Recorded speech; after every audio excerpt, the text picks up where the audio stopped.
Hello buddy, yeah, it's Wyvern here with another bit of Total War Warhammer 2 Quick Match gameplay. This time around we are in Burling's Gathering playing as the forces of the Empire against the forces of the Tomb Kings. And for this match I wanted to shake things up a little bit from my usual comp. Obviously not something memeing around with steam tanks this time around, but I wanted to try a very combined arms approach because I found that because Tomb Kings have so many different things they can bring. They can go construct heavy, they can go shooting heavy, they can go infantry heavy, even cavalry heavy kind of. Then you want to have a build that can really deal with it all. And so that's what this composition is all about.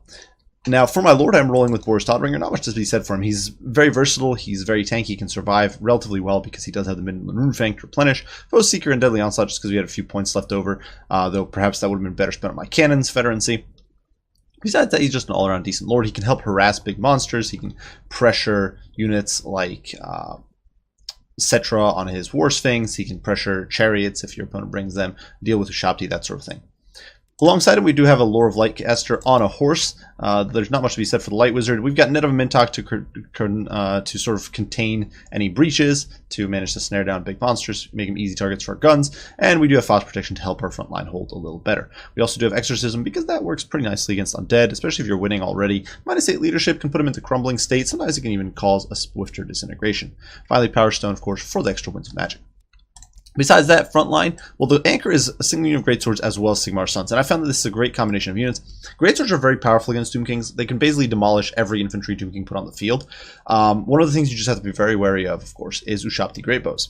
But at the end of the day, Greatswords are a relatively cheap unit, so as long as you are okay at preserving them, even a few shots from Ushabti is not necessarily going to be game-changing, and they can definitely sort of be cost-effective. They're just very powerful in this match because there's just very little Tomb King infantry can do against them.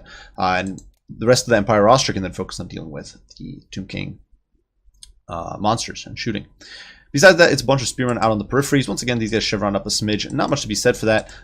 They're just providing extra mass and meat sort of to defend my flanks. You're going to lose to units like Tomb Guard, but with enough of them, we can definitely beat units like Skeleton Spearmen, bog them down by the time for the rest of the army to win through. Once again, these chevrons perhaps would have been better used on my cannon here, which only has 2 chevrons, but that was something I didn't realize until after the match. Besides that, we do have 2 units of Reichsguard, one that I unfortunately forgot to move before deploying. I thought I had it moved over here, but it not. These units, of course, have relatively high leadership, so they can bog down, tie down big monsters, disrupt backlines. Obviously, they're not going to dumpster, say, a unit like Ushabti Greatbows quickly, but they can do so eventually, and if they catch units like Skeleton Horsemen, they will definitely beat the crap out of them. Plus, they're very powerful against Skeleton Infantry. They'll just dumpster them, because 120 armor, 40 weapon strength with 62 charge bonus. These guys don't play around. They play no games. Besides that, we do have a single unit of Outriders with grenade launchers. Great unit for mulching skeleton blobs. 2 great cannons, one of which is the Hammer of the Witches. Hammer of the Witches is amazing in a lot of matches where you expect monsters infantry, because the cool thing is Hammer of Witches has enough alpha per shot to kill most monsters in a single hit. Kill most monsters infantry models in a single hit. So for example, the Ushabti Greatbows here with 4,500 HP, they've got about 500 per model. The Hammer of Witches has almost 4 for 35 AP. Stack that on top of a few non-AP, and you're basically guaranteed a model kill with every hit. Now, besides that, my opponent does have a very diverse army as well. For his Lord, he's running Cetra the Imperishable mounted on a War Sphinx with a bunch of budget sort of casting options. Nare's Incantation of Protection. He's got Restless Dead, Joss Incantation of Cursed Blades, and Wrath of Trod to help bail himself out of trouble. Definitely not a bad selection of spells and support tools to keep his army of mostly infantry intact. Besides that, it's a front line composed mostly of Tomb Guard. Now, these guys, as we discussed before, are going to struggle against the Sigmar Sons and especially against the Greatswords, but against everything else, they'll definitely munch through it very effectively, at least the Spears. Obviously not Reichsguard. There are some Spearmen in the Skeleton Spears on the periphery to provide support, of course, to bog me down. Skeleton Horsemen to harass the backline further. And then we do have a mighty firing line. So 3 units of Ushabti Greatbows. These guys are an absolute menace. If they start swarming my cannons, they could potentially take them down before the cannons can put them down, which is definitely a big threat that I was very wary of. Fortunately, the Hammer of Witch is already knocking some holes in these guys, unfortunately failing to take down an entire model, which definitely was a little unfortunate. Or these guys, never mind, maybe it did take 2 models. So there you can see it. There you see it, guys. For a second, I thought, because it didn't count it immediately, I thought that it didn't work, but you can see it there in action, just how much the Hammer of Witches can do. Besides that, the Skeleton Archers, of course, if they start pressuring my backline, will be an absolute major threat. And so it's going to be very important for me to push out early with my infantry and zone my opponent away. Because while the cannons might be able to outtrade the Ushabti Greatbows, especially as they're focused on Boris right now, they have absolutely no real chance. The cannons have practically no real chance against the Archers if the Archers start getting into range. So Unfortunately, though, the cannon's definitely whiffing a little bit. They're hurting the skeleton archers who are clumped up on the Ushabti, which is great for me, but at the same time, you know, not necessarily taking down the Ushabti greatbows, which is really what I was kind of hoping the cannons would do. In the meantime, though, we are going to close the gap. You can see the Sigmar Suns here, as well as the Greatswords. Unfortunately, not getting a charge off because I was just busy elsewhere trying to reorder my cannons, because my opponent was trying to juke back and forth with his Ushabti Greatbows, and so I realized, you know what, screw this. Instead of focusing a single unit at a time, I'm going to juggle targets. And because of that, my opponent's never going to be able to consistently juke with one unit. In the meantime, Cetra is trying to get into the cookie jar here, but takes a volley from the Silver Bullets and decides to reconsider his life choices, though he has cast the Jobs Incantation of Cursed Blades on these Tomb Guard. Big mistake, by the way. Don't waste a Jobs Incantation of Cursed Blades on a unit of Spears, because, well, it does overcast at least, because the only thing it adds is bonus first large, so keep that in mind. In the meantime, over here, the Reichsguard is sort of providing a zoning job, protecting against Cetra as well as the Skeleton Horsemen. And over on this flank, similar thing with this Reichsguard, and this is very cost inefficient for me, which is important to keep in mind. So I'm losing these infantry fights for most part. The Greatswords here are winning, and I'm able to sort of pressure this backline with the cannons. But unfortunately, I'm really not doing too hot in most of this front line. The Tomb Guard are starting to chew through most of my infantry, except the Sigmar Suns and the Greatswords, and there's still a lot of cavalry around kicking. And my opponent rather skillfully keeping out of dodge, and now he's even able to get Cetrine on the Silver Bullet, so that is definitely very annoying. Fortunately, the Light Wizard is right there on point, able to cast a net as he's trying to flee. In the meantime, frontline going relatively well. You can see the cannons continue to pound away at the Ushabti Greatbows, who seem to have an absolute hard-on for killing Boris, and that is definitely hurting them here. Because right now, Boris should not be the target. It should really be something like the cannons. Unfortunately, though, the Ushabti here just getting pounded. Hammer of Witches coming in pretty well. Reichsguard over here do catch the Skeleton Horsemen out and force them to rout. You can see they're just disintegrating or crumbling. The Tomb Guard, in the meantime, being interdicted by the spears, sort of slowed down, though unfortunately getting a little too close for comfort to our Hammer of the Witches. In the meantime, over here, the Outriders with grenade launchers do actually charge into the Skeleton Horsemen. This is not what you want to be doing with the Outriders with grenade launchers, but in this situation, I really can't afford to let the cannons be shut down, because the cannons are critical to keep my opponent's Ushabti offline. And you can see over here that Boris does dive into the Tomb Guard to help the spears snare these guys and prevent them from pushing onward. Fortunately, which is here being disrupted, but the Outriders are on the case alongside the Reichsguard, doing a great job. In the meantime, Cetra's taking quite a pounding. He's down to about a couple hundred HP here, a couple thousand HP. The Silver Bullets have definitely done some work. All my opponent was netted there, so that's definitely a big win. Unfortunately, the Light Wizard here, casting Power Stone. This is a bit of a mistake on my part. You can see the archers starting to rain in, but I should have had the Light Wizard way back at this point, because the Ushabti could have easily sniped him.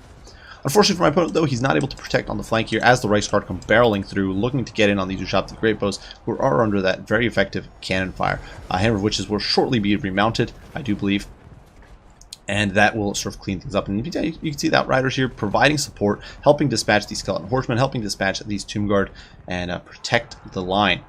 In the meantime, over here, Cetra getting intercepted by the Reichsguard again. And now, obviously, the Reichsguard not ideal against Cetra. He's very tanky. He's 95 armor, respectable melee defense 42. But when push comes to shove, better Reichsguard than nothing. And Reichsguard are going to do the job okay to just tie him down and buy me time that I need for the Great Cannons to do their work.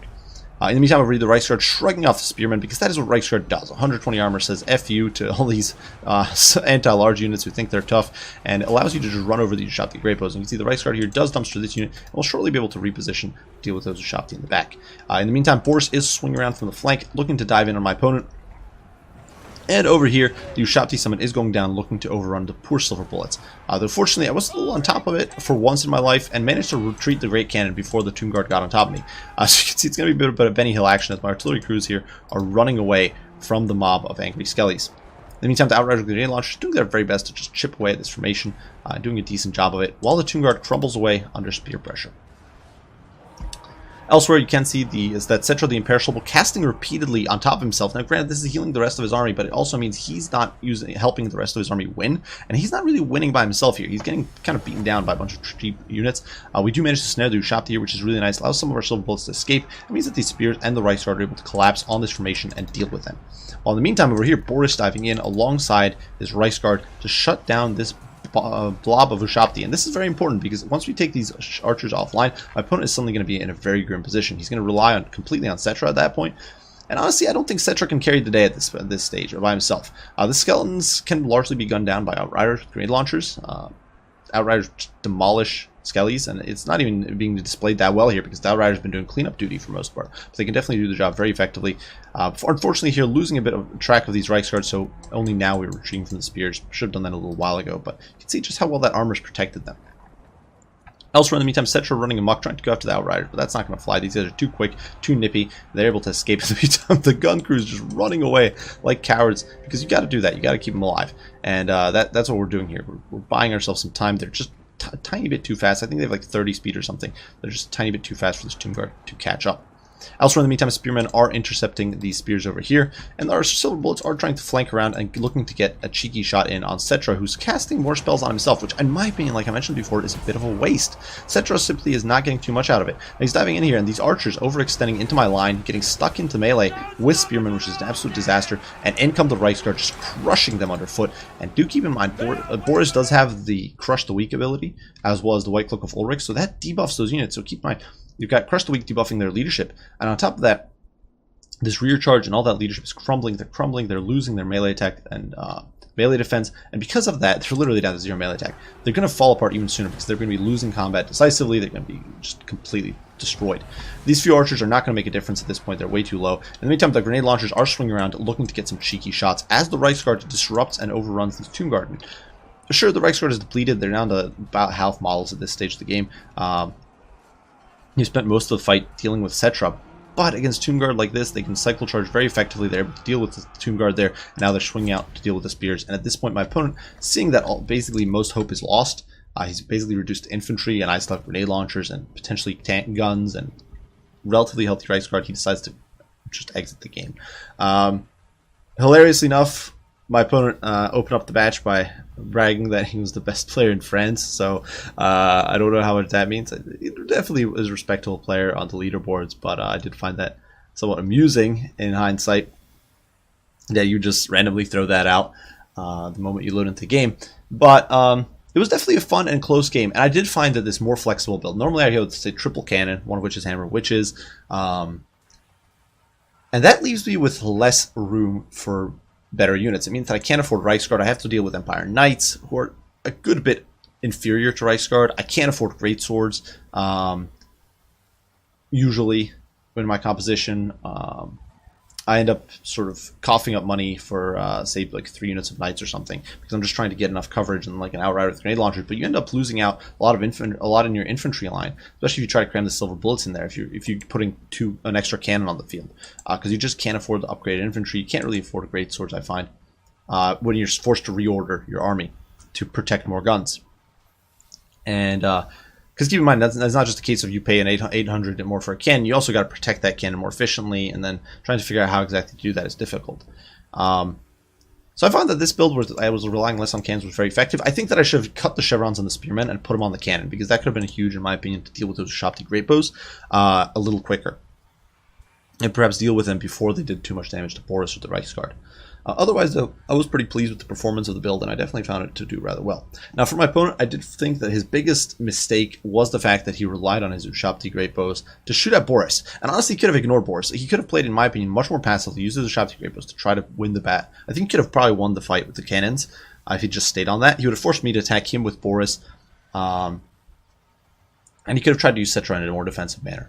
That said, I also do think that's another problem, that this build doesn't have the best backline defense. Like, sure, spears are okay, but ultimately, if Reichsguard can compromise his backline, you're not going to be able to stop them. Those skeleton spears don't do enough damage to deal with that. Tomb Guard are not going to stop Reichsguard, plus they're probably tied down in the front line. Archers, well, they're complete trash. Same with skeleton horsemen. They're not going to be able to hold off Reichsguard. So you're relying really on your Shopti's own sustainability, stacking up with Cetra to hold that line. And in my opinion, having a little more anti-large, even Tomb Guard with halberds, like a unit, you could probably like cut a unit of archers or a unit of skeleton spears here and upgrade 2 of these Tomb Guard to halberds, and you'd be in a much better spot. Hell, you could probably cut Cetra down from a Sphinx to a horse, because then he has anti-large instead of being anti-infantry, and he's much cheaper. And keep in mind, this build is actually not bad against Empire Infantry. If your opponent goes Greatsword Heavy, you got a Shopti Great Bows. If your opponent goes Greatsword Heavy, Skeleton Archers and Mass will do a decent amount of damage. Biggest threat to this is cavalry, and you need to counter that cavalry. And I think my opponent just didn't have the tools there. So regardless, well played to EOS there. Definitely was a pretty intense and sort of fast-paced match. There's a lot going on. Hope you guys enjoyed the video. If you found it entertaining and fun to watch, maybe give you some ideas on what you can do with Empire against Tomb Kings. If you, besides running 2 steam tanks, if you enjoyed it, be sure to leave a like, subscribe, and share. If you have any comments, any criticism, any questions, don't hesitate to put them down below, and I will do my very best to respond as soon as I can. I do thank you all for watching, and I will see you all in the next one. Bye for now.